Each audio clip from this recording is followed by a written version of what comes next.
Du coup, je te propose de commencer. La première question sera Ouais. tout simplement de te présenter qui tu es, ton parcours académique, un peu tout ça pour que les gens puissent te connaître un peu mieux. Mathias Soulol, je suis préparateur physique et formateur en ligne en tant qu'indépendant en France, pas dans le sud de la France. Et mon parcours académique, il est assez classique. J'ai fait un master en sciences du sport, donc en France, c'est un master EOPS, entraînement et optimisation de la performance sportive. C'est un peu pompeux, mais bon, un master en sciences du sport, quoi. Euh, donc je suis parti donc dans le cadre de la préparation physique dès ma licence ou dès la troisième année de licence. Et à la suite de ça, au fur et à mesure, je me suis petit à petit dirigé vers le laboratoire et la recherche scientifique. C'est ça qui m'intéressait le plus. Moins être sur le terrain, mais essayer de comprendre comment on pouvait mener une investigation scientifique dans le cadre des sciences du sport.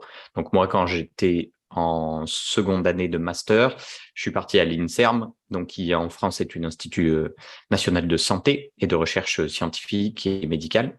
Et donc, je suis parti là-dessus pour étudier le mode de contraction excentrique, justement. J'étais dans cette optique-là. Donc, c'est parfait parce que l'épisode sera sur l'excentrique. Donc, on va pouvoir bien en apprendre sur ce sujet. Ouais. Et ma première question serait tout simplement de définir c'est quoi l'excentrique. Alors, au même titre que, en fait, c'est une contraction musculaire, rien de plus, mais elle a pour caractéristique de dire que c'est une phase de retenue dans un mouvement. Qu'on soit dans un cadre sous-maximal ou maximal, l'objectif ou les caractéristiques plutôt de l'excentrique, c'est que la force exercée par une charge extérieure ou une contrainte extérieure est supérieure à celle que nous, on produit en interne grâce à notre muscle. Donc en fait, si une contrainte mécanique est supérieure à ce que toi, tu produis en intérieur, alors il y a un mouvement dit négatif. Autrement dit, si je prends mon biceps, par exemple, il va faire une extension de coude, même si toi, ta volonté, c'est d'en faire une flexion. Et c'est précisément parce que la contrainte extérieure est supérieure à la contrainte interne. La contrainte, externe est supérieure à la contrainte interne. Et souvent, quand on parle de travail excentrique, on pense à utiliser les charges supramaximales, donc au-dessus de la 1 RM. Est-ce Oui. qu'il y a une explication du pourquoi en excentrique, on peut produire une force plus grande qu'en concentrique? Alors oui, il y a une explication, mais pour le moment, elle est assez insatisfaisante. Donc, on partira plutôt sur un modèle qui est in vitro. Autrement dit, on regardera au niveau des cellules musculaires ce que ça peut donner en termes de production de force. Et en fait, ce qu'on se rend compte, c'est que le muscle est composé de fibres. Ces fibres sont composées de myofibrilles et ces myofibrilles sont composées de sarcomères. Et l'unité contractile du muscle, c'est le sarcomère. Et lorsqu'on regarde le sarcomère dans des conditions expérimentales de laboratoire, on est capable de faire contracter ces fibres à une longueur initiale. Et une fois qu'on les a contractées comme ça, on peut les allonger et voir ce qu'elles produisent en termes de force. Et on se rend compte systématiquement qu'elles sont capables de produire un tout petit peu plus de force que si on les avait raccourcies.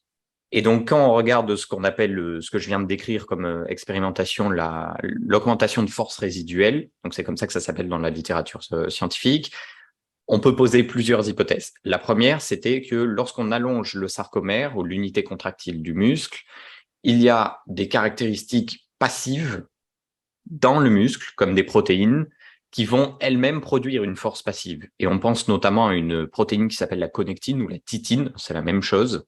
Donc, moi, je l'appellerai titine, parce que c'est le mot qui me revient le plus souvent dans la littérature. Et cette titine, elle est capable à elle seule de produire effectivement une force passive à l'étirement, ou à l'allongement plutôt des sarcomères.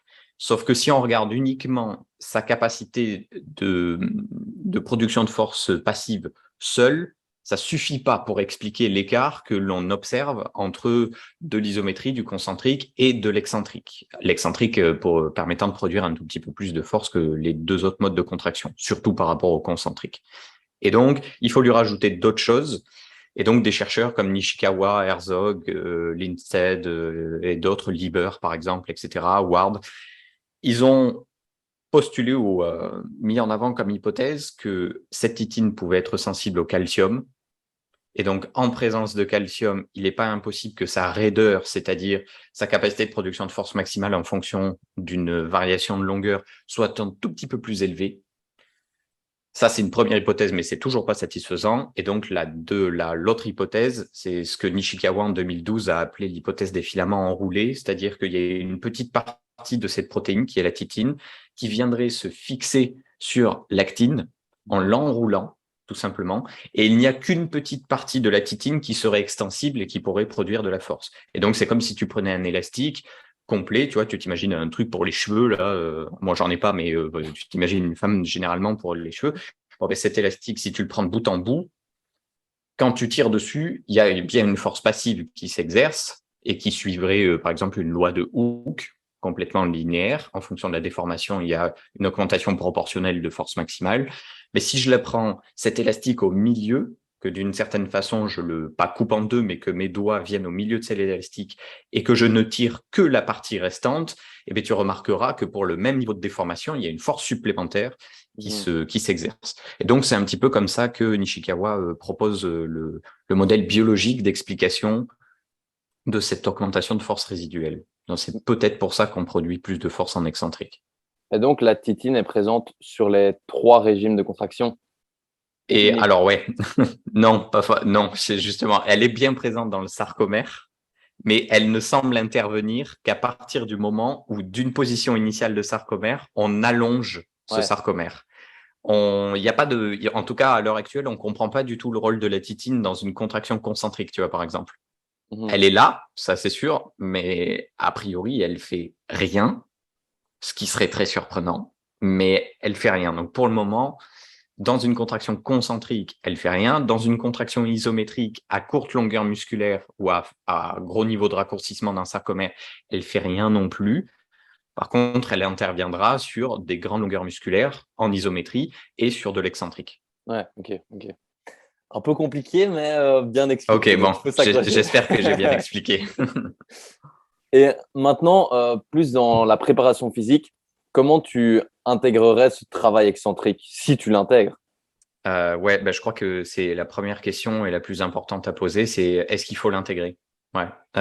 Il n'est pas dit que ça soit il n'est pas dit que ça soit un passage obligatoire dans le cadre de la préparation physique que de mettre en place de l'excentrique. En fait, ça dépend pourquoi un préparateur physique voudrait mettre en place de l'excentrique. Est-ce qu'il a considéré, lorsque il a analysé sa tâche sportive, que l'excentrique était présente ou qu'un mode de contraction excentrique était présent dans son sport, et dans ce cas-là, il a estimé qu'il y a une notion de spécificité à faire respecter, auquel cas il voudra mettre de l'excentrique parce qu'il pense que c'est spécifique à son sport. Et si jamais il met de l'excentrique parce qu'il pense que c'est spécifique, j'espère qu'il aura analysé le fait que l'excentrique, dans un très très grand nombre de sports, n'est pas lent, mais plutôt rapide. Et auquel cas, il devra choisir entre placer de l'excentrique lent, qui généralement se fait soit à des niveaux de charge maximale, voire supramaximale, ou de l'excentrique rapide que l'on peut se permettre de faire à des contraintes sous-maximales. Et donc déjà, tu vois, c'est une première question à poser, quoi. L'excentrique rapide, c'est-à-dire? On peut distinguer plusieurs vitesses gestuelles dans le cadre de l'excentrique. Et quand tu fais ça, en général, il y a des seuils qui sont assez arbitraires, mais qui semblent à peu près justes. Si je me place dans des conditions isocinétiques, sur un dynamomètre par exemple, alors en dessous de 90 degrés secondes, je suis sur un excentrique qui serait dit lent. De 90 à 120 degrés secondes, un excentrique dit modéré en termes de vitesse gestuelle. Et au-dessus de 120 degrés secondes, un excentrique dit rapide. Et donc ça, c'est pour le cadre isocinétique, sauf que toi et moi, on s'entraîne pas dans le cadre isocinétique, à moins d'avoir une salle avec des kinés à proximité, tu vois, par exemple, mais en dehors de ça, on s'y entraîne pas trop. Donc, on va plutôt se diriger sur de l'isotonique, donc avec des barres, des charges, des haltères, etc. Et donc, dans ce cadre-là, on partira plutôt sur des vitesses, des temps de contraction lorsque je réalise un geste. Donc, prenons un squat, par exemple, parallèle. Lorsque je fais un squat parallèle, si je mets 4 à 5 secondes pour réaliser la phase excentrique, on pourra dire que cet excentrique est lent, voire très lent. Si je mets 3 secondes, 4 secondes, on va le considérer, on va dire, comme lent, mais vers 1 à 2 secondes grand maximum, on pourra le considérer comme rapide. Et donc, en général, c'est des temps de contraction qui sont plus courts et qui sont un peu plus spécifiques à ce qu'on a tendance à voir, notamment lors des phases de décélération d'une course, par exemple, ou lors de changements de direction sur des sports collectifs. Tu vois. Et du coup, qu'est-ce que ça pourrait amener de travailler, par exemple, de l'excentrique dans un sport en particulier? Dans quel but on pourrait faire ça? Ce qui est proposé, c'est d'améliorer les performances d'une part et d'autre part de diminuer les risques de blessure. Donc Ouais. ça, c'est les deux choses qui sont proposées. Pour l'amélioration des performances, c'est un peu discutable. Ce qui a l'air d'être mis en avant par la littérature scientifique, c'est d'augmenter la production de puissance maximale, de force maximale et parfois d'hypertrophie. Donc ça, on est sûr que ce type de gain sera bien présent avec l'excentrique, mais il y a quand même une autre question à poser, c'est est-ce qu'on ne peut pas obtenir quasiment les mêmes choses ou sensiblement les mêmes choses par le concentrique? Parce Mhm. qu'il y a quand même de sacrés désavantages à faire de l'excentrique, notamment les dommages musculaires potentiels et les courbatures. On en parlera un peu juste après si ça t'intéresse. Donc ça, c'est d'une part, donc sur les performances, mais sur l'augmentation des temps au sprint, l'augmentation de la hauteur de saut, l'augmentation des temps lors des changements de direction, si on met en place certains tests, le Illinois test par exemple, ou ce genre de choses, bah oui, ça fonctionne un peu par rapport à des entraînements plus traditionnels, sauf que la magnitude de gain que tu obtiens est assez limitée. Et moi, il me semble que la balance bénéfice-risque par rapport au risque que l'on a lors de la mise en place d'un excentrique versus les gains que l'on obtient pour des performances spécifiques au sport collectif, par exemple, elle est relativement en faveur de l'excentrique, mais en fait, elle est faiblement en faveur de l'excentrique. Ouais. Or, il existe d'autres méthodes, comme les entraînements isométriques couplés à du concentrique, par exemple, notamment le concentrique à grande vitesse gestuelle, qui ont l'air d'être qui connaissent une balance bénéfice-risque un petit peu plus en faveur de ce type d'entraînement que l'excentrique, tu vois. Mhm. Et sur la diminution des risques de blessure, euh, c'est un peu compliqué de répondre à la question parce que même si ce qui est mis en avant dans la littérature scientifique semble favorable à l'excentrique, dans le sens où il y a bien une diminution, généralement environ de moitié des risques de blessure au niveau d'une cohorte, par exemple, de joueurs de foot professionnels, essentiellement le foot qui a investigué sur la question, parce que c'est eux qui ont le plus d'argent, tout simplement. Et ben, il se trouve que ça marche, mais ça marche à condition d'avoir une compliance, entre guillemets, c'est-à-dire un niveau d'adhésion élevé, Ouais. c'est-à-dire au minimum 75% des séances prévues qui sont réalisées. Et si tu es en dessous, c'est pas trop la peine de regarder les bénéfices de l'excentrique, il n'y en aura très probablement pas. Par contre, tu vas faire prendre des risques pour pas grand-chose. Donc, Ouais. il faut vraiment manager cette compliance et rendre la chose agréable pour tes sportifs ou sportives pour que l'excentrique ait une véritable utilité sur la diminution des risques de blessure. Mhm. Et est-ce que si par exemple tu mets en place un entraînement excentrique, tu le fais à une charge du coup supramaximale, est-ce que tu le ferais pour des exercices de haut du corps et de bas du corps? Et si oui, Mhm. quels exercices phares? Alors, première chose, déjà, je considère la tâche motrice de mon sportif ou de ma sportive. Et donc, dans ce cas-là, si c'est les contractions qu'il ou elle est amené à faire dans ce cadre de son sport sont des contractions à haute vitesse gestuelle, alors l'excentrique supramax ou max, je mets de côté. J'ai tendance à me diriger plutôt vers à peu près n'importe quel type d'exercice que je mettrai et je mettrai en place un excentrique dit rapide. Donc Mhm. déjà, je serai sur des charges sous-maximales. D'expérience, et pour avoir discuté de ça avec de très nombreux préparateurs physiques, très clairement, l'excentrique lourd, c'est-à-dire max ou supramax, ça fait peur. Mhm. Ça fait peur dans le sens où quand tu as un niveau d'entraînement élevé chez des individus, mettre une barre à 30 ou 40%, voire même à 20% d'ailleurs, supérieur à ton 1RM, ça devient dangereux sur un squat, tu vois. Donc, il faudrait accepter que, je sais pas, si tu as un sportif ou une sportive, notamment un sportif qui est capable de faire 200 kilos au squat et que tu lui dis, bah, mon coco, on va mettre 20 ou 40 kilos de plus, il va te regarder, je pense qu'il va pas être d'accord.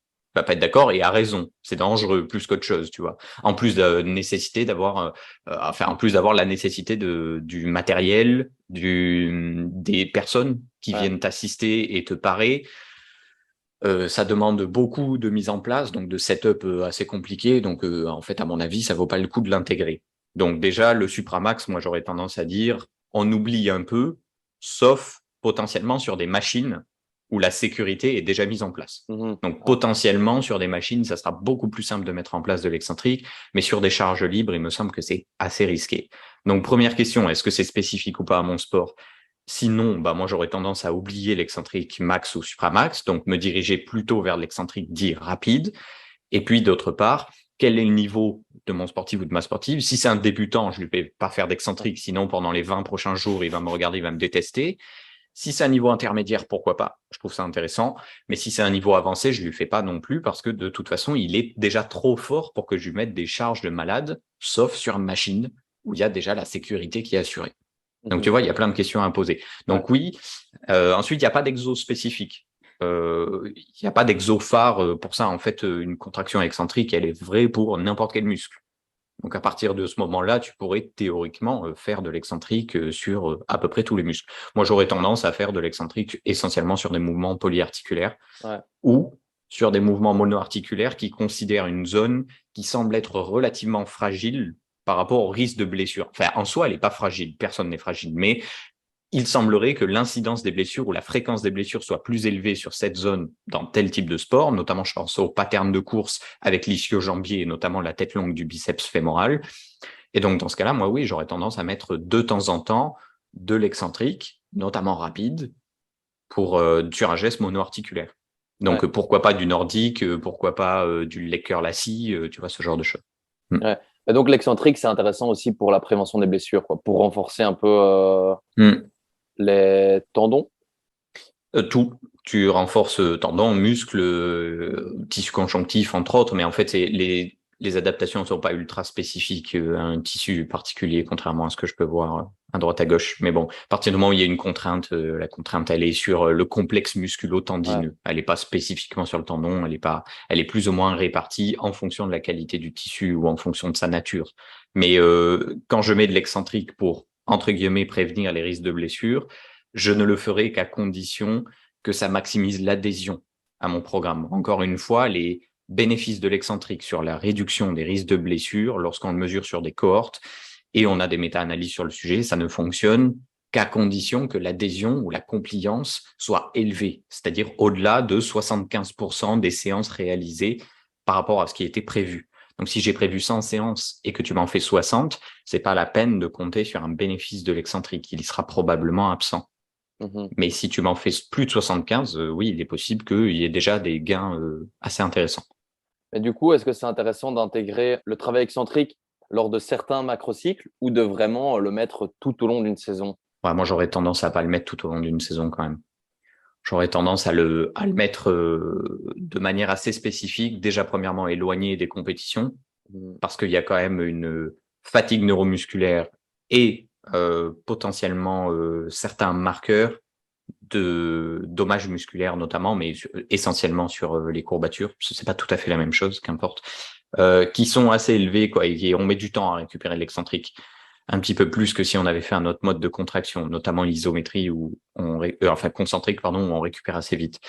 Donc non, ouais, moi j'aurais tendance à l'éloigner déjà des compètes, et puis potentiellement m'en servir comme d'un outil ponctuel et pas forcément sur des périodes de temps extrêmement longues. Hein. Parce que j'ai fait une formation complète sur l'excentrique et l'utilisation de l'excentrique rapide. Donc j'en ai proposé une et à la suite de cette formation, après tout ce que j'avais lu, j'en arrive à la conclusion que globalement, ça vaut pas tant le coup que ça de mettre de l'excentrique en place s'il n'y a pas des raisons vraiment spécifiques de vouloir le mettre en place. C'est-à-dire par rapport au concentrique, il n'y a pas forcément de très gros avantages, voire sur certaines caractéristiques, il n'y en a absolument pas du tout. Sur d'autres, il y a carrément des inconvénients, notamment sur la récupération. Et donc, ça veut dire que si on veut mettre en place de l'excentrique de manière prolongée, parce qu'on estime que ça a un intérêt dans notre discipline, alors il vaut mieux qu'on le mette en place en préparant l'athlète.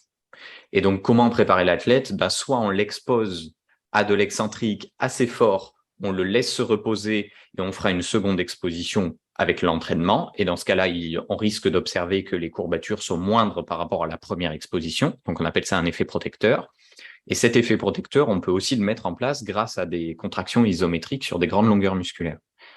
Donc, des contractions isométriques sur grande longueur musculaire, ça pourrait être 2 jours avant mon entraînement ou la mise en place d'un entraînement excentrique qui sera progressif, bien entendu. On n'attaque jamais l'entraînement excentrique comme une espèce de taré avec 10% de plus sur sa barre. C'est complètement idiot. Mais donc, exposition graduelle à l'excentrique, mais 2 jours avant, on peut très bien faire à notre sportif ou sportive des contractions isométriques maximales, à intensité maximale, sur des grandes longueurs musculaires. Il va y avoir un petit pic de courbature, et en fait, ce petit pic de courbature a essentiellement pour rôle d'envoyer un signal au corps pour dire ça y est, tu es entre guillemets prêt à subir des contraintes, donc adapte-toi, et ensuite tu fais ton excentrique. Ok. Donc il faut habituer le corps. Ouais. Et maintenant, plus en termes de, enfin, si des personnes chercheraient plus l'hypertrophie musculaire, est-ce que ça a son intérêt de faire de l'excentrique? Donc là, j'oublie les sportifs qui ont des Ouais. compétitions, monsieur tout le monde qui aimerait l'hypertrophie. Non, je crois que ça vaut pas vraiment le coup. En fait, ça dépend. Quand on parle d'hypertrophie, il y a plusieurs manières de discuter d'hypertrophie. Donc, si je regarde l'accroissement musculaire au sens général du terme, c'est-à-dire sur l'ensemble du muscle sans se poser la question de la partie musculaire considérée, qu'on appelle une hypertrophie régionale, alors non. Il n'y a pas vraiment d'avantage à faire de l'excentrique. Globalement, les gains sont sensiblement les mêmes et c'est surtout vrai lorsque les volumes d'entraînement sont les mêmes. Mhm.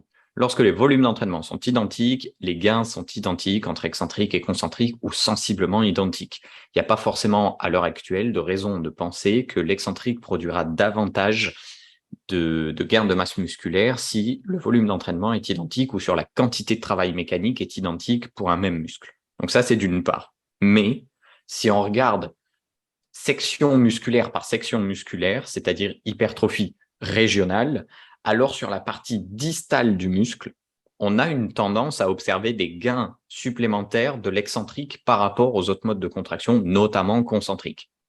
Donc là où sur les autres parties musculaires, on a tendance à pas spécialement voir de différence entre les modes de contraction. Donc si demain je voulais avoir des gains spécifiques sur une partie distale de mon muscle, je vois pas trop pourquoi les gens voudraient avoir ça, mais il n'empêche que ça relève du possible et avec ce possible, on observe bien effectivement une supériorité de l'excentrique. Ouais. En tout cas, c'est ce que au moins 3 études nous mettent en avant qui sont pas trop mal réalisées globalement. Donc ouais. Ça dépend de quoi on parle. Toujours, il faut préciser. C'est ça. Mais, et maintenant, mais du coup, l'excentrique, ce serait peut-être plus intéressant dans un programme de force. Si par exemple, imaginons, je sais pas moi, on stagne à ce niveau-là, est-ce que là, l'excentrique aura plus d'intérêt que dans un but d'hypertrophie? Ouais. Bah là, moi, j'aurais tendance à répondre non plus, parce qu'en fait, il y a plusieurs choses à regarder. Par exemple, si on a une revue de littérature de Roig en 2009 dans le British Journal of Sports Medicine, et dans ce journal, il a tendance à faire, Roig et ses collaborateurs ont tendance à mettre en avant que les gains excentriques sont supérieurs, notamment au niveau de la force, sont supérieurs par rapport aux concentriques. Et quand on va voir en détail les données, non, c'est pas vrai. C'est pas tout à fait vrai. En fait, ils ont considéré bon, je passe les détails parce que c'est des détails plus statistiques qu'autre chose, mais ils n'ont pas fait de différence, ce qu'on appelle de différence moyenne standard. Autrement dit, ils n'ont pas normalisé les différences par rapport à la variation des données autour de la moyenne. Donc, qu'importe, je dis ça de manière simplifiée. Il y a plusieurs choses qui ont été regardées dans la revue de littérature de Roig, mais globalement, il va falloir regarder si l'intensité est supérieure en excentrique par rapport au concentrique lors des entraînements. Si c'est identique en termes d'intensité, il faut vérifier si la vitesse gestuelle à laquelle on a mesuré la force maximale était plus proche de celle de l'excentrique ou du concentrique. Autrement dit, est-ce que c'est une vitesse élevée ou est-ce que c'est une vitesse faible? Et si les vitesses gestuelles sont identiques. Mettons de côté la question des vitesses gestuelles d'évaluation, parce que ça, c'est plus des biais méthodologiques dans les études, mais regardons plutôt si l'intensité était supérieure en excentrique ou pas. Si l'intensité est supérieure en excentrique, alors oui, il y a des gains supérieurs vis-à-vis en faveur, on va dire, de l'entraînement excentrique, uniquement sur la force maximale excentrique. Mais il n'y a pas de gain supérieur sur la force maximale concentrique ou isométrique. Donc, en fait, quand nous, on a une petite tendance à tester dans le cadre du concentrique, puisque sur le terrain, on teste essentiellement sur du 1RM, par exemple, ou sur des multiples répétitions maximales, ou sur de la vitesse gestuelle, etc., qu'importe, avec du velocity-based training pour ceux qui l'utilisent. Dans ce cadre-là, non, il n'y a pas de supériorité d'excentrique, y compris pour la revue Droid qui allait plutôt en faveur des entraînements excentriques, en tout cas dans sa conclusion, mais aussi dans ses hypothèses. Donc ça, c'est d'une part. Et puis d'autre part, s'il y a une autre vue avec méta-analyse de Buscard en 2018 et de ses collaborateurs, et eux, ils ont pris le 1RM. Alors directement le 1RM. Et que ça soit sur des gains absolus, donc en kilos, comme des gains relatifs avec une transformation stat, ils observent aucune différence entre les groupes sur le 1RM. Que ça soit de l'excentrique supramaximal versus du concentrique sous-maximal. Et donc, dans ces cas-là, moi, non, même sur la force, en fait, on a beau, entre guillemets, soulever plus lourd en excentrique, globalement, les résultats vont pas du tout dans ce sens-là, quoi. Ok, donc, en fait, moi, je vois mal quelles sont vraiment les raisons de mettre en place de l'excentrique pour des raisons d'hypertrophie ou pour de la force. Là, pour le coup, ça me semble pas avantageux du tout. c'est bien de le dire, parce que c'est pas ce qu'on penserait Ouais, au tout à premier fait. abord. Par contre, en lien avec la force, il y a un avantage potentiel sur l'excentrique, notamment sur l'excentrique rapide, c'est que pour le taux de développement de la force, que l'on pourrait qualifier entre guillemets d'explosivité, eh bien là, par contre, ça a un avantage, notamment sur les temps précoces, c'est-à-dire sur les 200, 150, 200 premières millisecondes, il y a effectivement une supériorité des gains pour l'excentrique ou en faveur de l'excentrique par rapport au concentrique. Mais en dehors de cette petite caractéristique-là, pas spécialement. Donc pour un travail explosif, ça pourrait avoir sens. Ouais. Ouais. Ça pourrait avoir du sens pour un travail explosif. C'est d'ailleurs entre autres pour ça qu'on observe bien souvent des augmentations de puissance maximale supérieures en excentrique par rapport au concentrique sur certains sports et potentiellement des petits avantages sur les changements de direction par rapport à des entraînements tout à fait classiques. Ok. Mais en dehors de ça, c'est vraiment les gains sont assez marginaux. C'est pas par rapport à tout ce qui compose une performance sportive, on est en train de parler de 0,5%, tu vois. Donc en fait, oui, c'est intéressant, mais j'exagère peut-être un peu avec les 0,5, mais À très haut niveau, quoi. ouais, ouais. Donc bon, ouais, bof. Faut peser le pour et Ouais, le contre, quoi. c'est Mais ça, c'est ça. Ouais. maintenant, ma dernière question, ce serait, là, on a dit, enfin, j'aimerais savoir c'est quoi les vrais désavantages de l'excentrique. Hmm. Ah, le vrai du vrai, j'en ai déjà énoncé un tout à l'heure, c'est celui de la peur à se mettre sous une charge supramaximale pour assurer notamment sa sécurité. Donc, c'est pas absolument pas rassurant. Donc, au niveau de l'adhésion à un entraînement, ça serait, il y a un gros désavantage de l'excentrique par rapport au reste des méthodes, qui serait essentiellement sous-maximal. C'est pour ça que moi, j'ai tendance plutôt à défendre l'utilisation d'un excentrique sous-max rapide plutôt que de l'excentrique supramax ou max. Mhm. Parce qu'en fait, dans le cas du sous-max rapide, il y a la question du sous-maximal, et donc ça veut dire que c'est des charges que nos athlètes peuvent gérer ou savent gérer déjà dans le cas du concentrique ou de l'isométrie.